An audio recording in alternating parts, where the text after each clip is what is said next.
जननी जन्म सौख्यानां वर्धनी कुल संपदां पदवी पूर्व पुण्यानां लिख्यते जन्म पत्रिका सूर्य सोम अंगारक बुध गुरु शुक्र शनिभ्यश्च राघवे केतवे नमः गजाननं भूत गणादि सेवितं कवित्त जम्बो पलसार भक्षितं उमासुदं सोग विनाश कारणं नमामि विघ्नेश्वर पाद पंकजम வேயிரு தோழிப்பங்கன் விடமுண்ட கண்டன் மிக நல்ல வீணை தடவி மாசரு திங்கள் கங்கை முடிமேல் அணிந்த என் உளமே புகுந்த அதனால் ஞாயிறு திங்கள் செவ்வாய் புதன் வியாழன் வெள்ளி சனி பாம்பு இரண்டுமுடனே ஆசரு நல்ல நல்ல அவை நல்ல நல்ல அடியார் அவருக்கு மிகவே. உலகெங்கும் வாழக்கூடிய நெக்ஸ்ட் ஜென் நேயர்கள் அனைவருக்கும் வணக்கம். குருஜியுடைய ஆசீர்வாதங்கள். நான் உங்கள் டாக்டர் வி ராஜ்குமார் சிவாச்சாரியார் பேசுகிறேன்.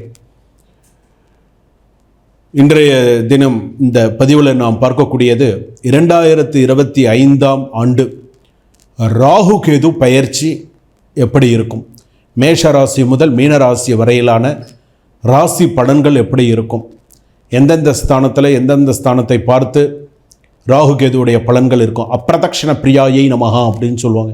எதிர்புறமாக சுற்றி வரக்கூடியவர்கள் இந்த ராகு கேதுங்கிறது சாயா கிரகம்னு சொல்லுவாங்க. இந்த ராகு கேது பயிற்சியானது 26/4/2025 சித்திரை மாதம் 13ஆம் தேதி சனிக்கிழமை மாலை 4:20 மணிக்கு பூரட்டாதி நட்சத்திரம் 4ஆம் பாதம் மீனராசியிலிருந்து பூரட்டாதி நட்சத்திரம் 3ஆம் பாதம் கும்பராசிக்கு பிரவேசிக்கிறார். யார்? ராகு பகவான். அடுத்ததாக கேது பகவான் எடுத்துட்டோம் அப்படின்னு சொன்னால் சித்திரை 13/26/4/2025 சனிக்கிழமை மாலை 4:20 மணிக்கு உத்திர நட்சத்திரம் 2ஆம் பாதம் கன்னி ராசியிலிருந்து உத்திர நட்சத்திரம் 1ஆம் பாதம் சிம்ம ராசிக்கு கேது பகவான் பிரவேசிக்கிறார். சரி, இதுதான் இந்த ராகு கேது பயிற்சி அப்படிங்கிறது. கும்பராசியில் ராகுவும் அதே போல் கேது பார்த்திங்கன்னா சிம்ம ராசிக்கும் இந்த ராகு கேது பயிற்சியானது வரார். சரி, இந்த ராகு கேது பயிற்சியிலே பார்த்திங்க அப்படின்னு சொன்னால் இந்த ராகு பகவான் எப்படி இருப்பார்னு கேட்டிங்கன்னா, மனிதனுடைய தலையும் அதுக்கு அடுத்த பாகத்துக்கு கீழெல்லாம் ஃபுல்லாக பார்த்தீங்கன்னா பாம்பு. அதே போல் கேது கிரகம் எப்படி இருக்கும் அப்படின்னு கேட்டிங்கன்னா, தலை பார்த்திங்கன்னா பாம்பு தலையாக இருக்கும், மனித உடலாக இருக்கும். நீங்கள் போய் எப்போயாவது நீங்கள் கோவிலுக்கு போனீங்கன்னா பார்த்தீங்கன்னா சுவாமியை பார்த்தீங்கன்னா தெரியும். அதுதான் உண்மையாக கரெக்டாக. சில பழைய காலத்து கோவில்கள்லாம் பார்த்திங்க அப்படின்னு சொன்னால் நல்ல சிறப்பான ஒரு விஷயமாக இருக்கும். அதே போல் பார்த்திங்கன்னா இந்த ராகு என்ன பண்ணுவார்னா, எதிர்மறையாக செயல்படக்கூடியவர் ராகு. ஆசையை அதிகமாக்கி தேவையில்லாத கெட்ட பெருமான அவமானங்கள் நல்ல சில விஷயங்கள்லாம் ராகு எதிர்மறையாகவே செயல்படுவார். அதை தடுப்பவர் யாருன்னு கேட்டிங்கன்னா கேது பகவான் அப்படின்னு சொல்லுவாங்க. அது ஒரு பெரிய விஷயம் என்ன அப்படின்னு கேட்டிங்கன்னா, இந்த ராகு அப்படிங்கும்போது அதோடைய தசாவில் பிறந்தவர்கள்லாம் யாருன்னு கேட்டிங்கன்னா, திருவாதிரை நட்சத்திரத்தில் பிறந்தவர்கள், சுவாதி நட்சத்திரத்தில் பிறந்தவர்கள், சதய நட்சத்திரத்தில் பிறந்தவர்கள் இந்த ராகுடைய ஆதிக்கத்தில் பிறந்தவர்கள் அப்படின்னு சொல்லணும். அதே போல் இந்த கேது ஆதிக்கத்தில் பிறந்தவர்கள் பார்த்திங்கன்னா மக நட்சத்திரம், மூல நட்சத்திரம், அஸ்வினி நட்சத்திரம், கேது தசை 7 வருஷத்தில் பிறந்தவர்கள் அப்படின்னு சொல்லலாம். அதுதான் இந்த ராகுவும் கேதுவும் அப்படின்னு சொல்லுவாங்க. இது பார்த்திங்க அப்படின்னு சொன்னால் இதுக்கு ஒரு பெரிய கதையே இருக்குது. இந்த ராகு கேது தோன்றியதற்கு ஒரு கதையே இருக்குது. திருப்பாற்கடலில் கடையும் பொழுதுலேருந்து அது இந்த கதையை சொல்ல ஆரம்பித்தோன்னா பெரிய கதை. எப்படி இந்த ராகு கேது உருவானார்கள், எப்படி அந்த நஞ்சை சாப்பிட்டு எப்படி அது இதாச்சு அப்படிங்கிற வரைக்கும் இது ஒரு பெரிய கதையே இருக்குது. இந்த ராகு கேதுக்குன்னே இந்த சாயா கிரகம், நிழல் கிரகம் அப்படின்னு சொல்லுவாங்க. எதிர்மறையாக சுற்றி வரவங்க. கேது பகவான் பார்த்திங்க அப்படின்னு சொன்னால் அர்ச்சனையிலே சித்திரவர்ணாயனமா, சித்திர புஷ்பாயனமா, சித்திரகந்தானு லேபனாயனமா, சித்திர சத்திர ஜதபாதிகாதி சேவிதாயனமாக. அவர் கேது பகவான் பார்த்திங்கன்னா ஞானத்தை தரக்கூடியவர். கேது விருச்சகத்தில் பார்த்திங்கன்னா உச்சம் பெறுகிறார். அந்த அளவுக்கு பார்த்திங்க அப்படின்னு சொன்னால் கேது பகவானுடைய விஷயம். அதனால் இந்த ராகு கேது பயிற்சி அப்படிங்கிறது மிக மிக அந்தந்த ஸ்தானத்துக்கு வரும்போது என்னென்ன பலன் கொடுக்குறார் அப்படிங்கிறது மிக முக்கியமானது. மேஷம் முதல் மீன ராசி வரை பலன்களை எல்லாமே நம்ம பார்ப்போம். உங்களுடைய சுய ஜாதகத்தை கொடுத்து சிறிய கட்டணத்தோடு கீழே இருக்கக்கூடிய டிஸ்கிரிப்ஷனில் நம்பர் தெரியும், அந்த நம்பரில் தொடர்பு கொண்டு உங்கள் ஜாதகத்தை அனுப்பி சிறிய கட்டணத்தோடு உங்கள் ஜாதகத்தை நீங்கள் பார்த்து கொள்ளலாம் என்று கேட்டுக்கொள்ளப்படுகிறார்கள். இப்போது மேஷம் முதல் மீனம் வரையில் பார்க்க போகிறோம். மகர ராசி நேயர்களே, உங்களுக்கு இந்த ராகு கேது பயிற்சி எப்படி இருக்கும்? பொதுவாக ராகு கேது பயிற்சி மகர ராசி அப்படின்னு சொன்னாலே இப்போ பாத சனி நடந்துட்டுருக்கு. ஒன்று. ரெண்டாவது 2ஆம் இடத்துல ராகுவும் 8ஆம் இடத்துல கேதுவும். வண்டி வாகனங்களில் கவனமாக இருங்க. சில பேர் இடம் மாறியும் கஷ்டப்படுறாங்க. சில பேருக்கு வந்து பார்த்திங்கன்னா வீண் மனபயம், மன கஷ்டம், அதே போல் மன சங்கடங்கள் நிறையா இருக்குது. கணவன் மனைவி ஒரு புரிதல் இல்லாமல் இருக்குது. சில பேருக்கு குழந்தைகள் வழி நன்மைகள் உண்டு.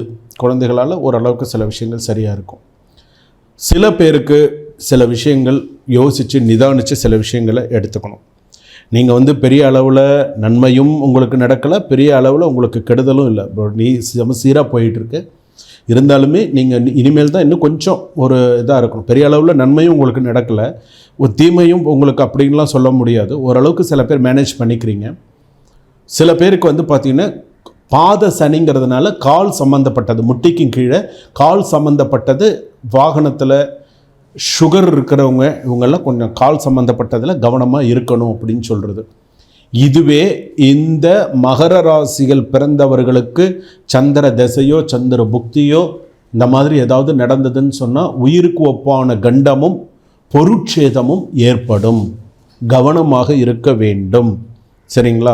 நல்ல தெளிவாக சொல்லிட்டேன் எப்படி இருக்கும் அப்படின்னு. சில நேரத்தில் அதிர்ஷ்ட வாய்ப்புகள், சில நல்ல நேரமும் சில விஷயங்கள் வரும் இல்லையா, சில பேருக்கு நல்ல அதிர்ஷ்ட வாய்ப்பு வரும், தனவரவு உண்டு, பூமி வீடு வாகன சம்பந்தமான நிறைய நல்ல விஷயங்கள் உண்டு. அதே போல் வந்து பார்த்திங்கன்னா சுற்றத்தார் வகையில் கொஞ்சம் செலவுகளும் இருக்கும்.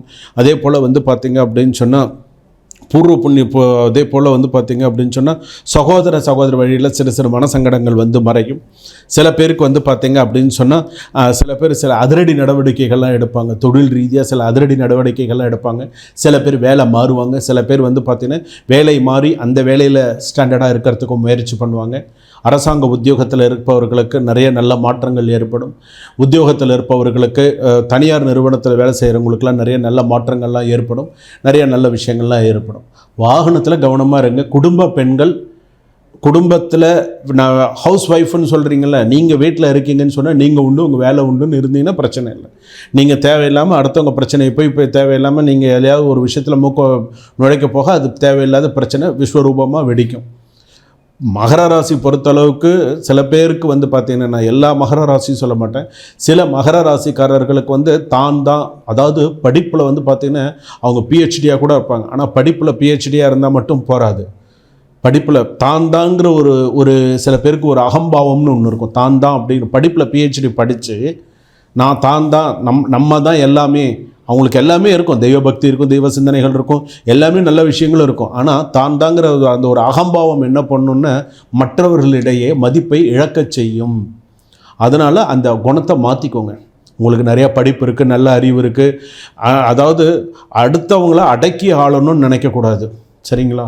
இது நீங்கள் எப்படி எடுத்துனாலும் சரி. ஆனால் இந்த மகர ராசிக்காரர்கள் இதை நீங்கள் வந்து ஒரு பாடமாக எடுத்துக்கோங்க. அப்போ இன்னொரு விஷயமும் சொல்கிறேன். கர்மாங்கிறது ஒன்று இருக்குது, அது வேறு விஷயம்.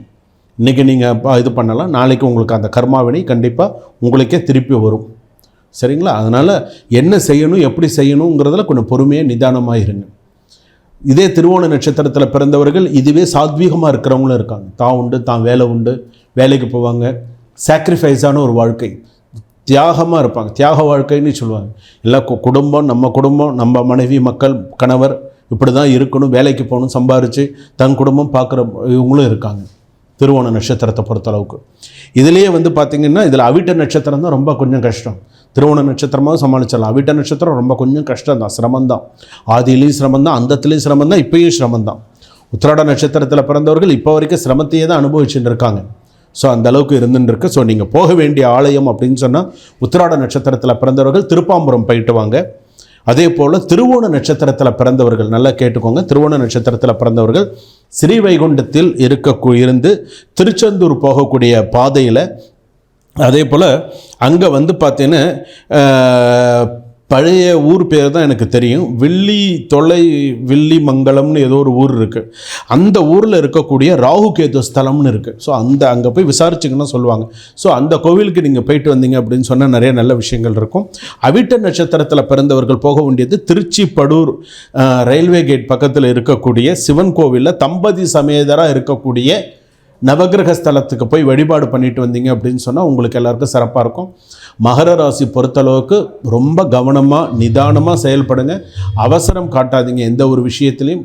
அதே போல் படிப்பு விஷயத்தில் கவனமாக இருங்க. வெளிநாடு போகக்கூடிய விஷயத்தில் கவனமாக இருங்க. சுபகாரியங்கள் கூடி வரும். நிறைய நல்ல விஷயங்கள்லாம் உங்களுக்கு கூடி வரும், தேடி வரும். சற்று பொறுமையும் நிதானமும் தேவை.